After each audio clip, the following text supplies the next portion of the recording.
to make some noise like it's your favorite cousin next to me. Y'all make some noise for Jay Bailey. Hello. How are you? Thank you. What's up, family? He said, I don't even need a mic. No. You can cut it down. No. We do need a mic for TV, right? Oh, it's not on? There you go. Hello? Oh, wow. Yes. Oh, we got the king in the building, so we great. Yes. Well, Yes. Welcome. Thank you so much. I'm a Welcome. big fan of Cam Kirk. I was supposed to be in 2 places at one time, but when I saw that name, I said, you know what? I'll make time. Yes. It's good to be here. What's going on, y'all? We're so happy to have you. First time gracing the Yesterday's Tomorrow stage. And I'm going to start by saying we thank you for your contributions to the culture, to the community, because what you're doing is super important work. Now, I know a little bit about you, but for the people out here who have no clue, give us a brief synopsis of who you are. Wow. Most folks don't like to brag on stuff, man. Put it this way. I'm born and raised in Atlanta. Anybody from town here? Talk born about and raised? it. Thank you. They say we don't exist. They be lying. That I'm here. And do. But I'm the kid that started his first business at 12. Bought my first house at 19. Made my first $1 million by the time I was 23. No, don't give me no quotes yet or no claps yet, because I did not have good role models. I just heard Cam talking up here. Tried to do it all on my own and went from living in a 10,000 square foot home to literally being homeless at the age of 28, living in a 9x9 storage unit off Mountain Industrial Boulevard in Tucker. Come on. It was there where I had the greatest epiphany that by the world standards I had been successful.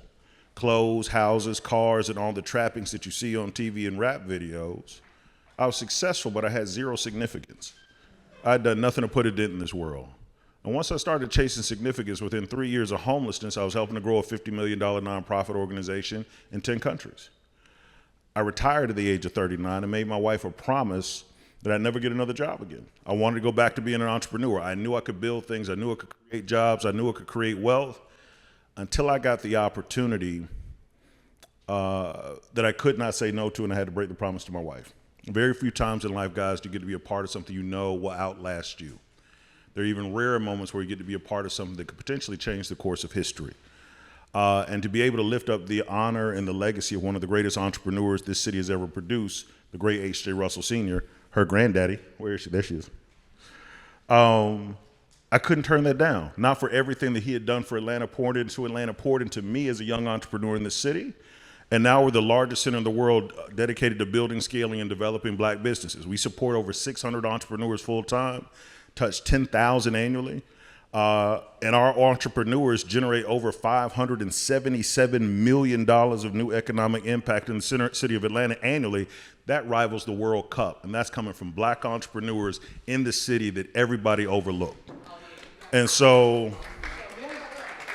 yeah, I'm a boy from Atlanta that is always indebted and humble to what this city has done for me, and continuously trying to put it back. That's good. Can we clap one more time for that?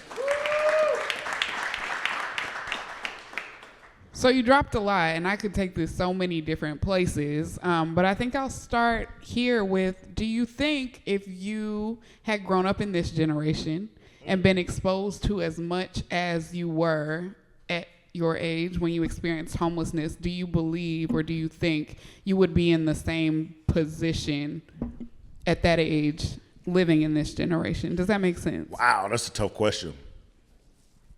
Who in here is born after 2000? Damn. Are you counting that as this generation? Is that what you mean? Because I think we're very exposed. We're getting a lot of news. Me and my boys sit around all the time. I can't imagine good, bad, ugly, and terrible. What it would mean to have the entire world, and I mean no limits on the information that I could intake in my pocket. I give so much grace, and I think I heard Cam talk about grace earlier, to those that have to deal. Like if I got turned down by a girl, maybe my boys knew about it and they clowned me for a week. It could go viral and the whole world is clowning me for the next 2 years, right? There's so many pressures, there's so much information, there's so much misinformation. There's so much kind of taking away from who you are and self-esteem destruction. But there's also so much upside. Never before could I get the level of information and connectivity. This is new territory. 60 years ago, 20 years ago, 15 years ago, the ability to connect with people around the globe took decades to manufacture. Now you can do it in minutes. And it's a powerful tool. So yes, there are the negatives that a lot of people talk about, and they're all very warranted. But the positives, though, about where we can go as far as leveling playing fields and advancing our cause, unprecedented. Absolutely. And, you know, your work being centered around economic empowerment, access to capital, I think we're in a time, too, where we're seeing a lot of Black businesses, a lot of entrepreneurs not able to get the same capital that a lot of other businesses are getting, resources as well.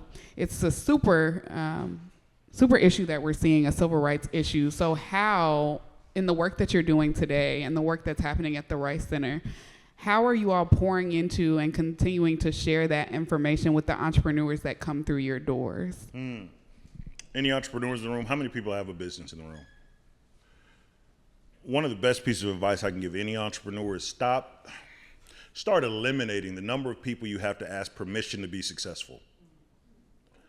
And I say that because you cannot end institutional bias. You cannot end racism. The latest numbers are more deploring and despicable than the previous.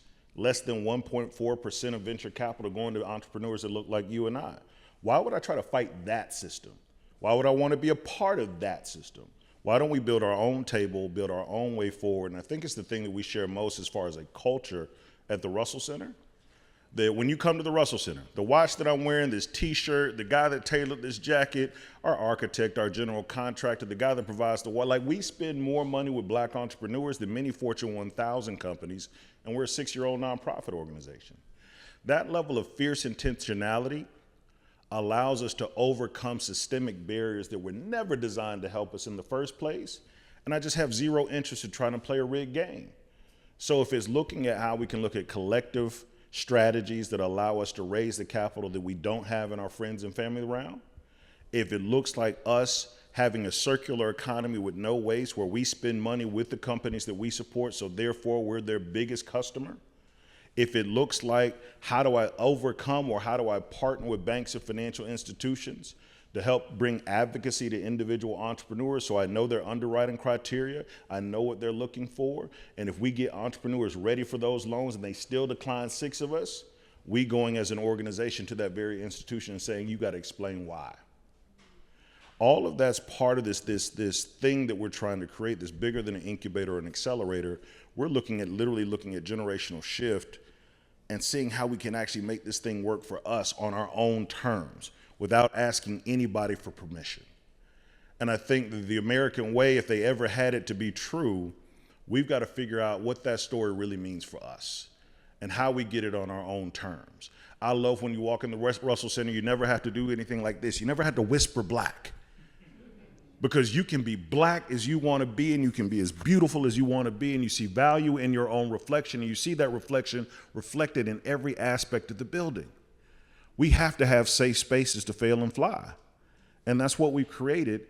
And when we look at access to capital as one of those barriers to our companies growing, we're not going to let that one barrier stop growth. I'd rather spend 2 hours thinking about how we get around the problem than spending 2 hours talking about the problem. I love that you said you created a safe space for people to land. I think there are a lot of spaces that are popping up for the sake of having a space to go. As you all were creating the Rice Center and creating safe spaces, what were a few things that were considered when you thought about the ideal entrepreneur who was coming through the door? Was it the person who is, yes, they're the starter, they're starting up. There's also the person who's more established. What are the needs of the people that make this a soft landing for all? 2 things. I think we lose GDP every year because the brilliant ideas that reside on the south side of the tracks of every city in America never reach the marketplaces they don't believe they belong. There's brilliance south of I-20. Yeah. They just don't believe that they belong and live in think about what makes Buckhead. And the only difference between Buckhead and Bankhead is access, opportunity, and exposure. How can we create that? But if you want to talk about innovation, show me somebody more innovative on the planet than a single mother with 2 kids making $17,000 a year. The way she thinks, the way she problem solves, her grit, her determination, her ability at Christmas time to make her kids smile when there's no food in the cupboard, there are no gifts under the tree, and there's no money in the bank. How? Brilliance, genius. But also, anybody have a good time in college? Here's our model. Here's our secret sauce. Here's what we're hoping to build, and we're still working on it. Where'd you go, bro? Your hand went up quick. I graduated from Kennesaw State. I started at Savannah State. Kennesaw State, Savannah State. Anybody go to HBCU? Oh, now all y'all want to raise your hand. Where'd you go, bro? Howard. It's called Howard. But let's stay with that. We'll stay with Kennesaw State too, but let's say Howard, right? I think HBCUs have been the greatest economic mobility tool that we've had in our community for over 100 years. But what I can ask you, bro, never meeting you before, if I asked you to talk for 2 minutes about what you love most about Howard or Kennesaw State, you wouldn't bring up a single class you took. It wasn't about the pedagogy or the syllabus. Maybe you had a dope professor that changed your life, but it wasn't about the curriculum. And we spend way too much time focused on building programs. That's informational. The goal has to be transformational. And the reason you screamed out HU and somebody in the back said, it's because the culture, the community, the covenant of what it means to be a bison is what stays with you forever. And if we could emulate and recreate that same model for entrepreneurs, what we teach is less important than how we teach it. It's the community and the culture first. That feeling you get when you walk back on Howard's campus for homecoming brings thousands of alums back. You feel different when you get to DC. When you land in the plane, you start to feel something. When you hop in your Uber, you feel something. And when you first take that first step on that hollow ground, you feel something very special. And there's not a professor involved with it. You ain't talked to the president, you ain't talked to the provost, you ain't talked to no administrators. It is the institution that carried that transformative feeling. And so our goal is to get out of the way of the entrepreneur. Let us create a space where our stakeholders, as we call them, are the actual win. The community that they create, the support that they give to one another, the love that they show, all of those things is really where I think the Russell Center actually starts to take off, because soon we get to a point where I matter less, our faculty matters less, our programming matters less, and the stakeholder, even in our name, RICE, the Russell Innovation Center for Entrepreneurs, we didn't want to build a space dedicated to just teaching entrepreneurship. We wanted to build a space for entrepreneurs. So good. So you mentioned when you were giving us your synopsis about, and a word specifically that I have in my notes is outlive. When you were presented the opportunity to be a part of this grand opportunity, did you fully understand what you were stepping into? And I think too, a lot of us will be hesitant to step into opportunities because it sounds good. Yeah. But the work that it takes to get there, is it worth the squeeze? So the question is, Dr. King believed in building institutions that outlive us. How, and I think you kind of answered this part, how are you building something designed to last? But from your own perspective, did you know that the juice will be worth the squeeze? 2 ways to answer it. Pop quiz, anybody know anything about H.J. Russell? Except for you, Kelsey. I got one person. So here's the thing. I think it should be required reading if you're going to be in business and black in Atlanta. You got to know about the guy, because you literally owe your trajectory and your ability to actually run a business in Atlanta. Part of that goes to H.J. Russell. This is a brother that integrated the Chamber of Commerce at the city and the state level. This is the brother that built half of our skyline. This is the brother that fundamentally changed the way that business is done for black people in the Southeast. This brother had a pool inside his house over 60 years ago where a young Dr. King used to go and swim and try to figure out how to change the world. And if we're going to celebrate Dr. King, how do you think he bought those flights, those bus rides, those meals, those suits, and all of those things, bailed out of jail when he wasn't making any money? It was business leaders like Herman Russell that underwrote lots of the civil rights movement. And so you got to think about a guy that stood about 5'8" with a severe speech impediment and created a company that has never left the Black Enterprise top 200 in the history of the list. You got to think about a black man over 83 years ago that built a headquarter building that is 50,000 square feet and a full city block wide. 83 years ago? And so when you ask, like, what did I know I was walking into? I knew I was walking into the legacy of a man that stood 100 feet tall, although he was only at 5'8". The challenge was, through the benevolence of the Russell family, the building was gifted to us. But at the time, the building was gutted out, didn't have any floors and walls, roaches and rats running around, but that was the gift. And they said, go. And so we had to raise every dollar. We had to think through every strategy. And so with that, of course we didn't know what we would become, but we had a belief that it needed to exist. And we knew it, that one of my mantras is plant seeds that will grow trees whose shade you may never sit under. I knew, and I shared with the Russell family, that I wouldn't be the CEO forever. I didn't want to build a monument to myself. Like when you go to Russell Center, you're not going to see my picture everywhere. You're not going to see it on the website, nowhere, because I know that we're building this for generations of entrepreneurs that I'll never meet. And that's intentional. And so we went into it with that energy, not to big up ourselves for what we built, but to create something with enough energy that will outlast all of us. I don't think I've been to the website or even thought to look up who the founder is, because every experience I've had in the Rice Center has been just with different entrepreneurs. Mm-hmm. So I never even questioned it, but I love that that's the posture in which you sit in. My pastor also says that the seed sown from one of our previous locations was sown by people who never even visited the building that we just walked into. Correct. And so I think it's even bigger of you. I think you're growing to your giant size. You're 100 feet as we speak. I don't know how tall you are, but I think you're growing to your giant size now, just in your heart posture. And I think that says a lot about who you are and how you feel about what you do. So we have a lot of entrepreneurs in the room, and they sent in some questions. One of them was about scale. And so the base question is, how do you know when to scale? But I want to flip the question a little bit and shift it to, how do you know when to stop scaling? Or how do you know when to leave? Because like you just said, your goal was never to be there forever, be in this position forever. So when do you know? That's a good one. Two ways to answer that. Can anyone in this room define scale? I mean, it's not it is kind of a trick question. Yeah, what would you say? I think it's like a spectrum of like how much you're making and losing. Okay. How much you're making and losing. Anybody else? Yes, sir. Or ma'am? Sir.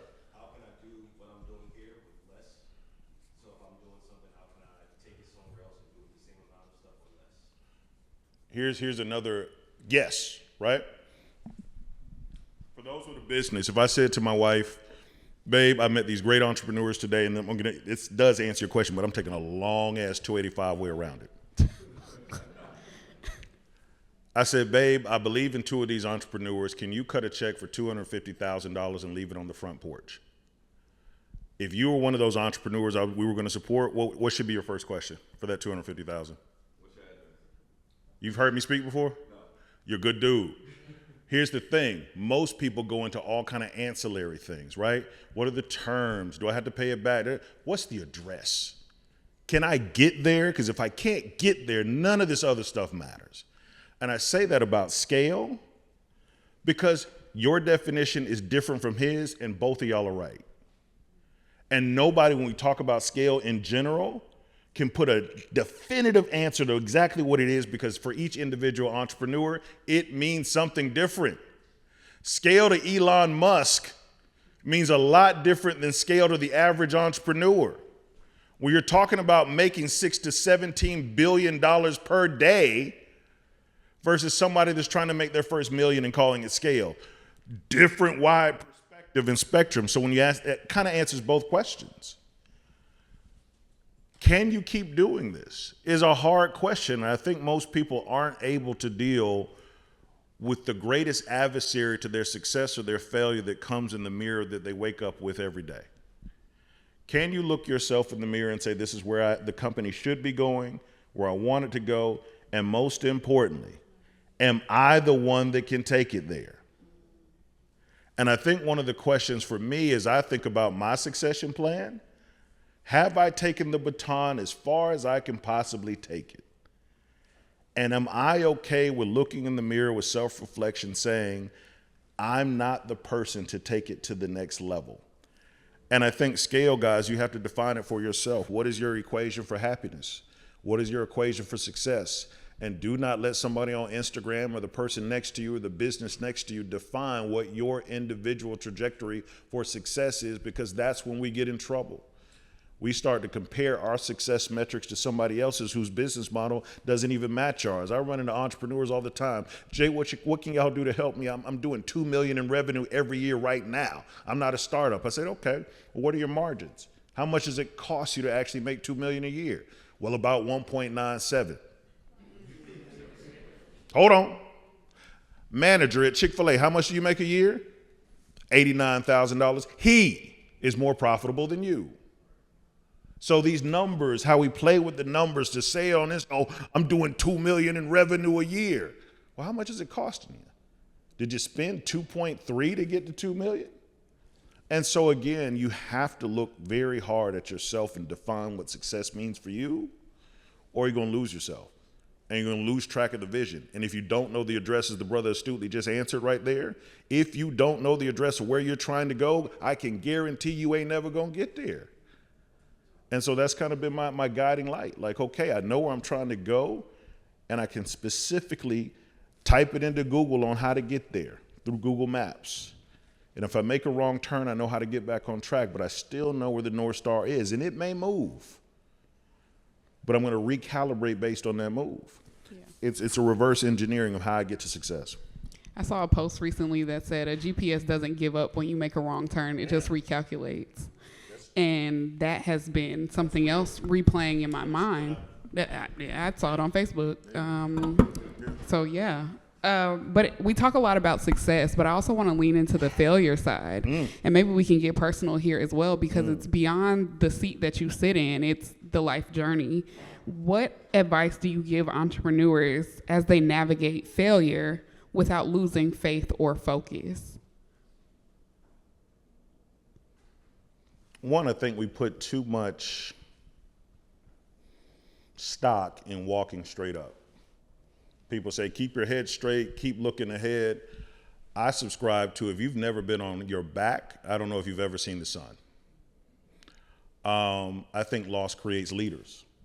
I think you will find your toughest, your best, your better best self through the adversity that you go through, the pain that is brought onto you, the pain that you cause for yourself, and the pain that you have no control over. I think to be an entrepreneur, you have got to get your jaw cracked. You've got to get your stomach kicked in. You've got to get pushed on the floor, because literally, if you don't understand what the storm looks like, you don't know how to navigate it. So I tell entrepreneurs all the time, run to the storm. It's coming. And if you're afraid of it and running away from it, you will never become the entrepreneur on the other side of it. And so you're talking to a guy that was homeless, that was stealing electricity from the main building of the storage unit, and still having the hope and belief in myself to try to pull myself out of it. As depressing as it was, as tear-filled as it was, as gut-wrenching and sickening as it was, I know what it feels like to actually, not metaphorically, I know what it feels like to be hungry. And in knowing what it feels like to be hungry, it developed a certain drive in me, that it developed a certain fearlessness. Like, what the hell else can you do to me? I've seen the worst. I have lost tons of loved ones. I've been homeless. Like, you think about all the worst days, and I say that to everybody here. Whatever your worst day was, I don't care how bad it got, you made it through it. You're here right now. And I use that as a mantra for myself, and that, it can't get much worse. So if you're afraid of failure, I never do business with anybody that says they've never failed, like I've never took a L. Then you ain't trying hard enough.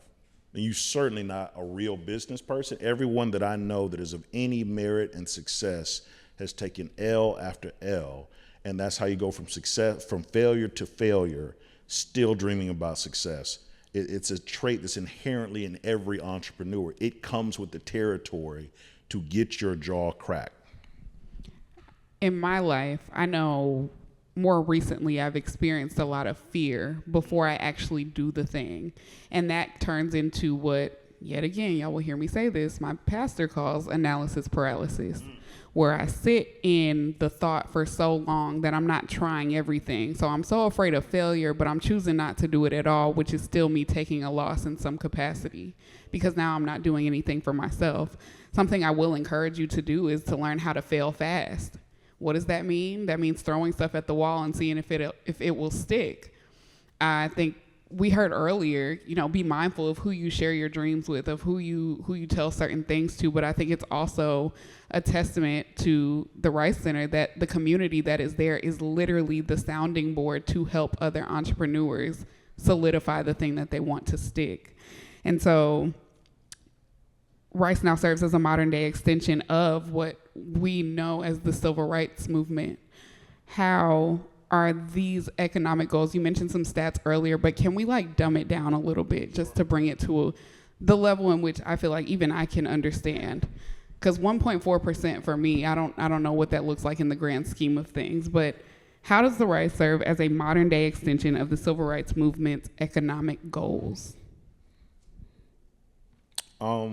It looks like Channing Baker.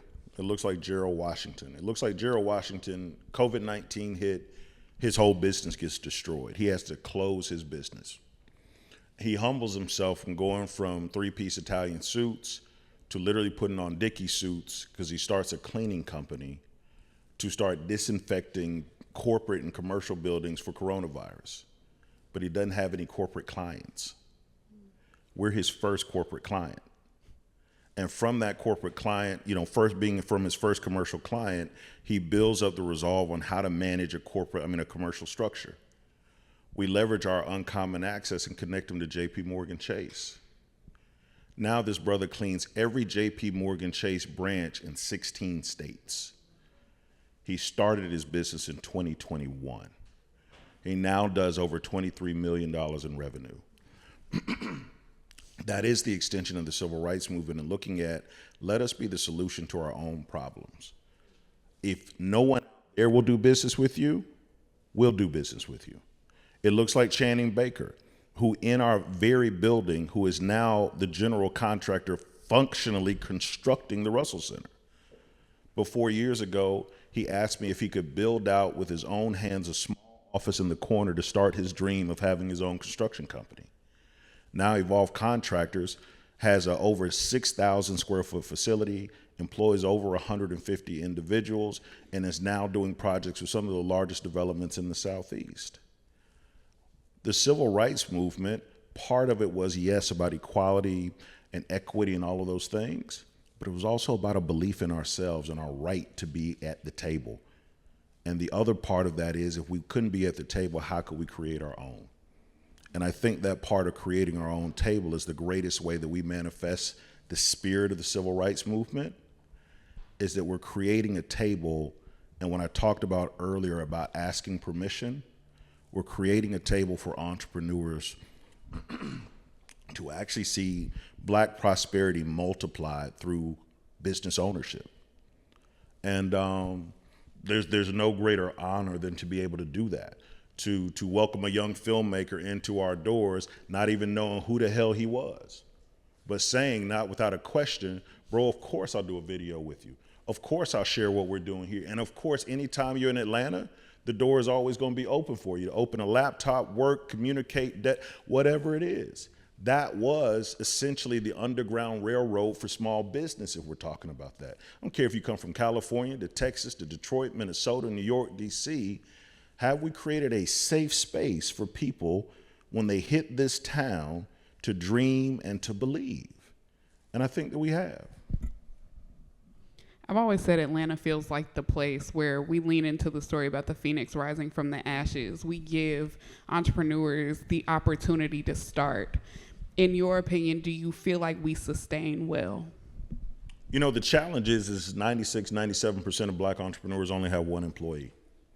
Atlanta's still the worst city in the country when it comes to income inequality. Atlanta's still the worst city in the country when it comes to economic immobility. And if we want to have a real conversation, we've got to have a conversation about race. If we don't talk about race, we're being intellectually disingenuous in our approach to move the needle. Because y'all ain't seen no white poor neighborhoods in the city of Atlanta. Y'all ain't seen no failing Latino schools in APS. Y'all ain't seen no failing white schools in APS. These are our people that we're talking about that create these deplorable statistics.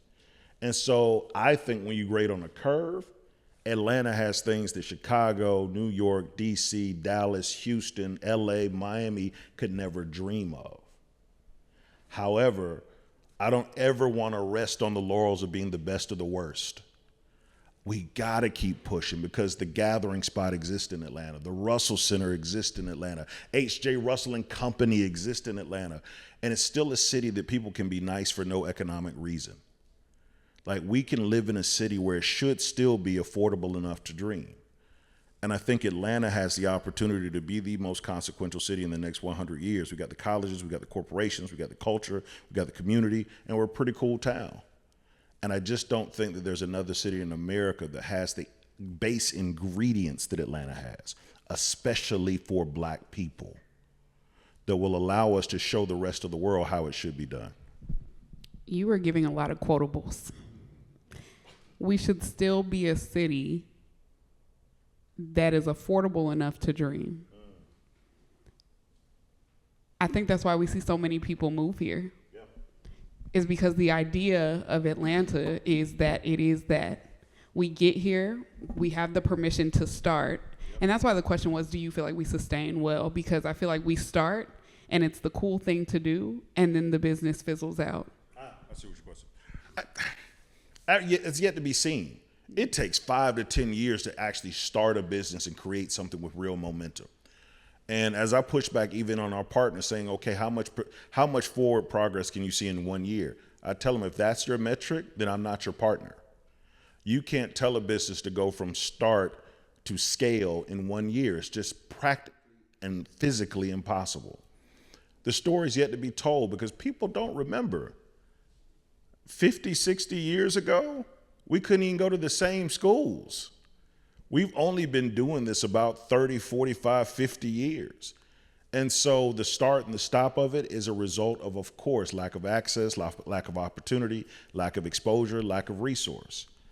I just think that story cannot be told fully yet. Because if you look at the grand scheme across any socioeconomic and any cultural demographic, you see the same things happening. But we just exacerbate it because it's more urgent in our community. But I think that over the long arc of the curve, 5, 10, 15 years, you're going to see Atlanta produce more unicorns that look like you and I, more businesses that are stabilized that look like you and I, more acquisitions of baby boomer businesses that we've acquired that actually we're going to take to the next level that look like you and I than any other city in America, only because the foundation is here to actually see it happen. And the belief, we've had 54 years of consecutive Black leadership in a city like Atlanta. It's unheard of. I bank on this city. I bet on this city. I believe in this city. And I think that we have the opportunity to truly show the rest of the world what's possible because they're actually waiting on us to do exactly that. I can only imagine what it's like having you as a mentor. Just in all that you have done, accomplished, seen, lost. There's so many stories that have come out of you today that I know just sitting with you, there would be more on top of that. Can you talk a little bit about mentorship for you that helped pull you out of those places, whether it was homelessness or whether it was when you saw your first million? And I use this word stewardship because you went through a time, but was there a mentor or was it life or was it something that helped you steward entrepreneurship in this season of your life well? What was that? And who was it? I mean, there have been so many people, and I think that I tell people all the time, I'm kind of an outsider with insider privileges. So I didn't go to the right school. I didn't go to Howard. I didn't go to Morehouse. Didn't go to the private schools. Wasn't in Jack and Jill. My dad went to blah, blah, blah, or any of those things, right? Where'd you go? I went to Henderson High School and then UGA, but I didn't even apply to UGA. That's a different story for a different interview. Go Dogs. Did you go to UGA? No, we just go Dogs. Say nice. I'm a big proponent of you never have to meet your heroes. And sometimes it sucks when you meet your heroes because you actually realize they're not as dope as you thought they were. And most of the rooms that you walk in when you meet, and I've had the honor of sitting at the table with literally dozens of Fortune 500 CEOs. And sometimes I sit back like, For real? like you worth how much? And I say that to everybody, man. Like, I believe in actually studying people from afar, being inspired by people from afar. You don't have to always be in the right room. You don't always have to be in the mix where the conversation is happening. You can draw inspiration from a lot of places, and that's what I did. You know, I remember the first time that I actually met H.J. Russell in Pascal's restaurant in his corner booth, and he asked me to come over and sit down with him. And I'm a scrub nobody that literally he didn't know was just coming out of homelessness. But that led to me being in his house when he wrote his first book, sitting in the area around the pool, hearing him say things like, I don't care if not one of you buys my book. I didn't write it for y'all. I wrote it so that my grandchildren could read my story in my own words, and so can nobody tell that story different than me. Again, it's growing up in the shadow of a Maynard Jackson, right? And Ambassador Andrew Young. We take it for granted that we've had our opportunity to walk with giants in this city. I mean, John Lewis, C.T. Vivian. You know, in this city, we can go from Andre 3000 to Andre Dickens in one Publix. And Andrew Young. So it's this city is so full of opportunity, vision, exposure, and role models that you literally just have to tap into it and even look at it from afar. I think that the list is probably too long for me to start naming, but there is a certain humility that goes into being mentored. I never take myself so serious enough where I don't stop to listen. I don't think that I have something to do or to grow with. I know how big the world is, and I know how very small we are. And so that humility is, I guess, a key construct of true mentorship. I don't mentor people that feel like they've had it all figured out, because what's my point? And even with the things that I've accomplished in life, I still have this childlike curiosity to learn, to grow, this excitement and this authenticity about what's possible. And if you don't maintain that, you got to be coachable. You've got to be humble. You've got to actually be bold enough to believe that the things that I'm being told by my mentor are for me to receive. You talked a lot about your pastor. Part of it's the vessel. Are you ready to receive that blessing? Are you ready to receive that message? And are you ready to do, if God intended for you to take that message to the next level, do you have the courage to do it? Mentorship takes courage, and I don't think we really talk about the courage component. Can I sit in front of someone who identifies my flaws, identifies ways I can improve, identifies opportunities that I may be overlooking, and have the courage to absorb that and then deploy it? That's a powerful construct that if we were to break it down, that not many people are able to make that connection.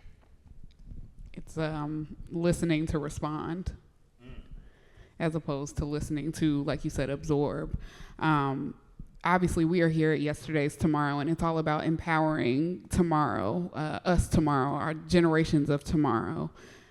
You gave us so much about your yesterday. Tell me a little bit before we let you go about what you were hopeful for tomorrow.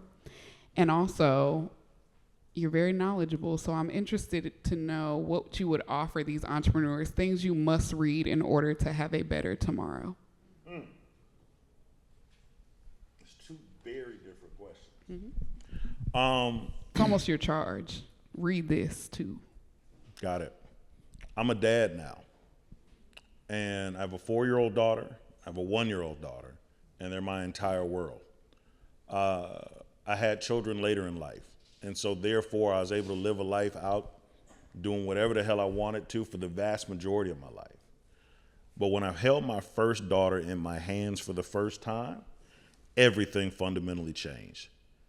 Y'all, and I say y'all categorically, people outside this unit that is my family mattered less.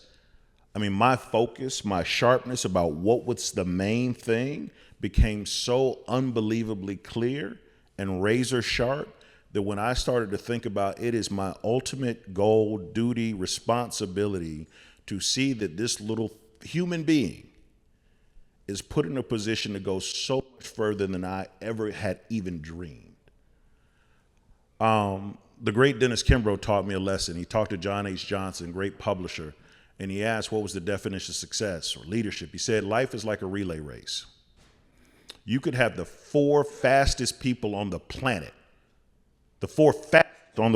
and still lose. The win is the team who has the ability to pass that baton from one person to the next. It's not about if you're the fastest, but are you able to pass that baton? And I think that's really where my life is going now, around in this finite time and these resources, this privilege that I've been given, this privilege that I've worked for.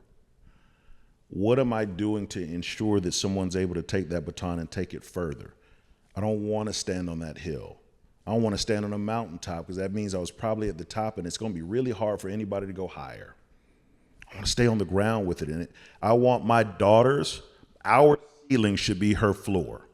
And if anybody knows my wife is the boss in the conversation. She's a TV superhero, NBC, Megatron, right? But everything that we've been able to accomplish in life, our daughter should see that as table stakes. Like, mom and dad did it to this point, and damn, where am I going with it, right? Because she believes that she can. So everything that I have as far as what yesterday's tomorrow, my tomorrow, is rooted in the smiles of my children. If they are smiling tomorrow, then I have done a good job, and it's as simple as that. For entrepreneurs, the one piece of advice I think has any value. One more time, let's see the entrepreneurs in the room again. You can't do it by yourself. We got this mythology around a self-made man or a self-made woman and no new friends, and you can't trust nobody and do it on your own. It's fallacy. You have to find your tribe, people that push your thinking, people that bring new perspective, even just somebody to say, keep going, or your idea isn't stupid, is everything that an entrepreneur needs to move forward. And I could get into a whole lot of PhD level, Harvard level pedagogy and methodology about growing your businesses, but the fundamental thing that I've seen time and time again, even in my own lifetime, the reason that I failed is because I figured I could do it by myself. Every entrepreneur that I've seen have the greatest challenges that they have faced, figured that they had it figured out on their own. And for every entrepreneur, be it in organizations like, convenient like this, spaces like the Russell Center, go find your tribe and go find those people that will help you get through the toughest times and see yourself to the other side of that storm. Do not do it by yourself. Entrepreneurship is just too hard. How do people get involved at the Russell Center? A couple of ways. One, we're going to start in spring yet again our Saturday school, which is free. There's no obligation to be a part of it. Stakeholders, where we bring retail, we bring financing. We even got some trainers that speak Mandarin, Spanish, Portuguese, to be able to help people think about trade and doing business in other countries. So a really big slate that's open to the community to get involved with Saturday schools at Rice. Come to an info session. I think we're having another one in the spring. Part of our intake is that you have to come to an info session before you're eligible to apply for the Russell Center, so we can help you understand what is and what isn't. But we've got now planned a host of other events throughout the year that go beyond the work that we do with our stakeholders, but it really just starts with coming to an info session, following us on social media. Follow me on LinkedIn. I love to stay connected with people, and we'll answer back as soon as I possibly can. But also I got a building full of entrepreneurs and business owners. And it's my goal this year to stop just thinking about what we're doing in the building, and how do we deploy those 600 plus entrepreneurs into the community to help build the community. And that's one of the goals we've set for this year. How do we take an inside game and take it out? Can y'all make some noise for Jay Bailey?